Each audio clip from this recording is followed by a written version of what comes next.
Welcome back to Gold Derby. I'm Christopher Rosen. I'm so pleased to be joined by Wyatt Russell, who plays Lee Shaw on the Apple TV Plus series Monarch, Legacy of Monsters, opposite your dad, Kurt Russell, who plays the elder version of Lee Shaw. I know you guys have talked about this a lot, but when they approached you guys with the idea that you would both play Lee, I guess, what were the conversations you had with Kurt about that and like why it would be fun for you guys to try? It was just such a good idea. It was a Godzilla world. Godzilla is, an international star icon. And it was if we were going to do something together, it felt like it could be impactful. It would be worth it, worth our time and energy and effort. And as we went down the road of figuring out if this was something that we did want to do, it was just like, okay, yeah, I think that the way they've woven the story and how they say they want to write this character, that it could be something really interesting that we could do and would be worth all of that time and all, you know, for lack of a better term, like using that bullet to do something together and just so unique. So that was what was really drew us to it. You're playing. So I was thinking of this. I think you're fantastic on the show in general, and like I think the performance is really Thank great. you. You're playing a younger version of Lee, but so Lee is going to grow up to be who looked like your dad, right, Kurt Russell. But you're not playing.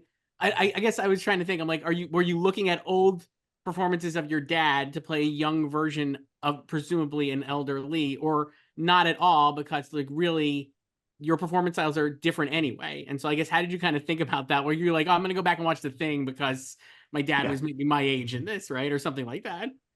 No, I think we approached it the way that him and I approach everything. I mean, I found out that we approach things obviously very similarly. Of course, we would like osmotically, you just sort of absorb your parents' learning styles. I love my dad, and my dad was a great dad. We have a great relationship. So, a lot of the things that he had done in his life, I'd seen and loved and respected, and seeing how he had gone through those processes. So the way that I went about mine and my own career weren't dissimilar. And it was always this, you play the character as the character is written, not as you are or how you feel, you should be in that person. Like you really have to find what the character means to the story.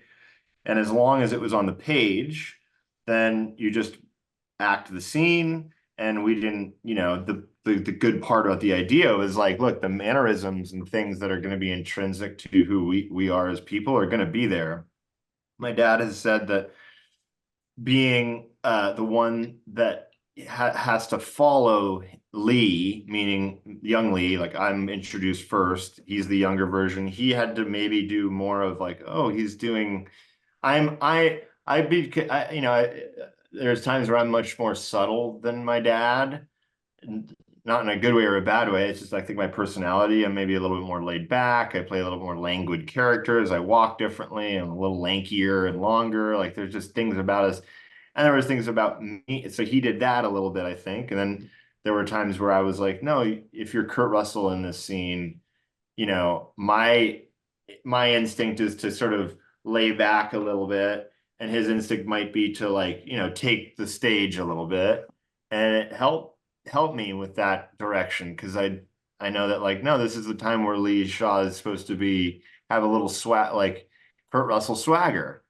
And so there were times that definitely, played against what my normal instincts would be, but weirdly, like your own father pushing you, and I think myself pushing him was a cool way of interacting, even though we weren't working together. Right. Yeah. It's really an incredible trick. Like you said, it's a great bullet to use here, I think, for the show.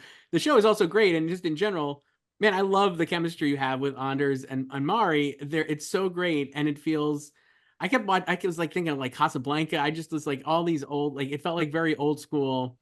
And I love the chemistry you had together. And I guess was that something that just kind of was immediate, or did you guys have to really work on that? Because you feel like the relationships feel so specific and like unique. And I just found that all like really great. Mari and I read together in LA, and as soon as we did a first scene, I was like, well, you found her, right? Like this is it. She's great. And and so that chemistry read for me just set up like, oh, she's going to be great. We're going to be good together. She has great instincts.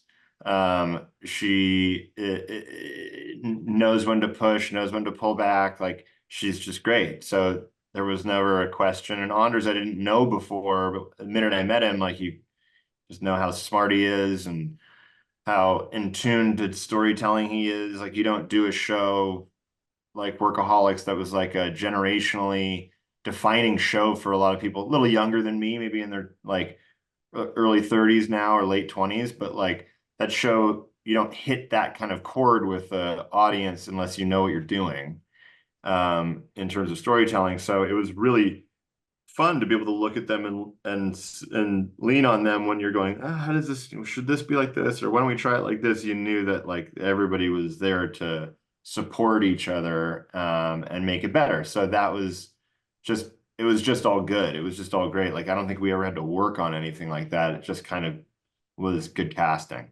Yeah, it does. It's just really is great. You haven't. There's a moment, obviously, towards the end where Lee realizes he's been in Axis Monday for like 20 years, right? And I was like, Mhm. again, watching that sequence, I was like, man, I guess like how do you approach that's something that's so fantastical that obviously you could probably think about like what that would be like, but like how did you kind of approach that and like do that sequence? Because I just found that like, in the hospital I'm talking about like when you kind of when you get that moment where you're like, oh shit, this is something that has happened. I guess like how did you think about that and approach that and like pull that off? It was very difficult because it was one of those moments where in the script you read it and you go, okay, this is tough. This is a big ask, you know, and you kind of have to throw away any type of like logic that's in your head or fear of logic that's in your head and just say, no, I'm just going to act this scene. I'm not going to, sometimes you do, you try to imagine like, what would I feel like in this moment? And that one, it's really like, I almost just had to act an emotion. It was like, you just have to be scared, like be confused and scared and let that emotion hit you. Don't think of like, don't try and put yourself there because it's not a place I've been before or know what to do. But like, it was really important that the emotion get played. And so that was what I focused on and it I think it played because the other actor was so good too. Tack was like so great and in the moment that like you kind of just lose yourself in a moment. And when you can get to that point, it felt like, okay, we're winning. I don't know if it's going to be good or not, but like we won the day today. Because it Okay. just felt like an impossible thing to do when I was reading it. And you're like, how the fuck am I going to do this? This is impossible. And then you get there and you're like, you just open up, let it happen, and find the things that work and then concentrate on those and let it fly, and there was little things that like I really wanted that knife to like, hold on to, symbolic of the past in a time period that proves that this was him and this is that person and it like transports me. So seeing certain things and connecting to certain things helps, but really just playing the like an emotion and letting the emotion hit you. Like that was how, and then let the editors and the creators do their magic. Are you an actor who likes to like watch them? Do you go back and like watch yourself to see like how you like are you watching the show when it airs or like do you go back and watch like what they're showing? Like are you watching cuts of this and stuff just to see how you did? Like how do you like kind of view it as an actor? I've tried to mature enough to not judge myself too much.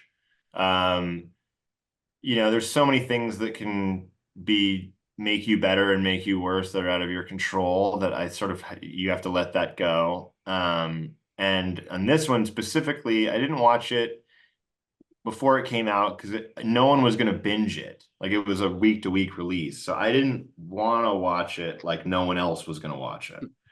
I wanted to watch it like everyone was going to see it and also get like real time response with my real time feelings. And I was so excited when people were liking it, obviously, because I was like, oh, it's a big weight off my chest. I'm just not a very good judge of the entirety of of the product, because like you're so involved in it, you either have bad feelings about it or good feelings about it. Either way, like they're never really fair. Mhm. And so, I've gotten to the point where like I try to just do the job, you let it go, it is what it is. And then when you come back to it, if it's good, it's really fun to experience it the way that people are experiencing it. Right. That was fun. And watching my wife, who I thought was going to hate it, she's I mean, not a Godzilla fan. I was like, oh my God, I love it. Like, I'm so into it. Like, when does Monarch come out? And then seeing other people who was like a 47-year-old mom of three, like, I love your show. And I was like, wow, okay. This is hitting a chord with people in a way that I didn't think it would. And then a 15-year-old kid, like, I love Monarch. It was like, it was very different for me because I hadn't had that experience. So that was really cool to experience it with people like that. Yeah, it's a fun show. It just is a really good show. And like you said, like Godzilla is such a great, I don't know, for lack of like brand, I don't want to call it like such a great franchise, right? Like just in general. So everyone knows Godzilla. And this was such a creative way, I think, to go into that story that was like really fun. And that's probably why I connected with so many people. Totally, man. Like that, it was the first thing. It is a brand, like all things are seemingly now. It's Godzilla was a brand and it had a brand identity. And this part of the show is to break that brand identity up and say, like, no, it's not just an MMA fight.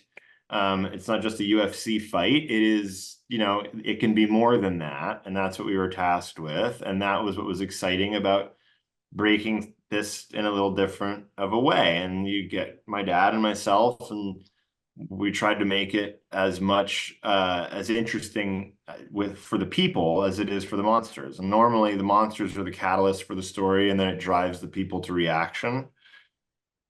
That's just how most of these stories Right. are made. This one was like based on the people's story, where the event had already taken place, and then the people actually drove the monsters reaction. So the people were the catalyst. That's a tall task in a monster movie, and they pulled it off really well. It was like I really liked the show. It's just really good. In terms of your dad too, I guess, did he give you, I don't know, like did you have more insight into him as an actor having done this show with him? I know you don't have, like, you're not sharing scenes together, but having done this specific character, does it give you more insights to him as an actor that you didn't even realize before this? Um, That's a good way to phrase the question, because normally it's what did you learn from your dad? And the answer to that is nothing, because I've That's what grown I was up with trying. him. I'm trying, Because I've grown up with him, but it's a good way to phrase the question because insight is different. Insights I could take away from were, how he can adapt to a situation very well. Um, like an incredible adapter to situations that I hadn't experienced before because I'd never done anything with. And you can't know that about an actor until you've worked with them. You Mhm. can only see the result. I don't see the adaptation of what they were having to do. And that was like, they're all things like that was something I obviously would have been like, yeah, I would have known that, but in terms of experiencing it, that as an adapter, like incredible adapter, like could adapt to any situation at any time. Again, I knew that about him, but seeing it in person while it was happening on and off camera, like unbelievably impressive. Um, Something I've always tried to be very good at too, just being adaptive. Like it's a Mhm. survival instinct, but the better you can adapt, the better, more success you're going to have. But mostly it was seeing in other people what I already knew to be true, which was like, here's a person who's been in the industry for 60 years. He's 72 years old. I mean, 63 years at that point. He's 72. He's done everything there is to do. And he's still the most energetic person on set. He's still, he's like, if you think you're ever going to get less than anything like than 110, you're very, very mistaken. And so having people go like, oh my, holy shit, I gotta like keep up with this guy who feels like he's 25, but he's 72. And that was fun to watch because you're sort of watching him like drag people off their feet and go, no, no, no, no, no, we're not slowing down now.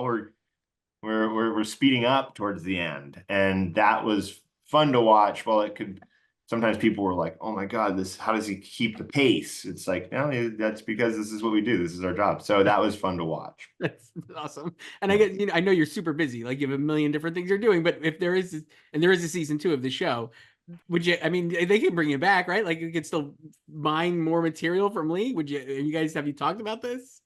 Um, yeah, I mean, we'll see what they cook up. I haven't seen anything yet, so you know, I don't I we'll see what they cook up. Sure. And it truly is. I think it would be fun. I don't know where it goes exactly from here with the young Shaw character. I know there's definitely some fun areas that it could go, but we'll see. I don't know. I mean, I hope so, but you never know. Yeah, it's a great character, and you're so good as young Shaw. So hopefully Thank you very things come much. back. Wyatt Russell, the Appreciate show it. is Monarch, Legacy of Monsters. Thank you so much for doing this. It's really fun chatting with you. Thank you. Fun chatting with you too, Chris. Thanks.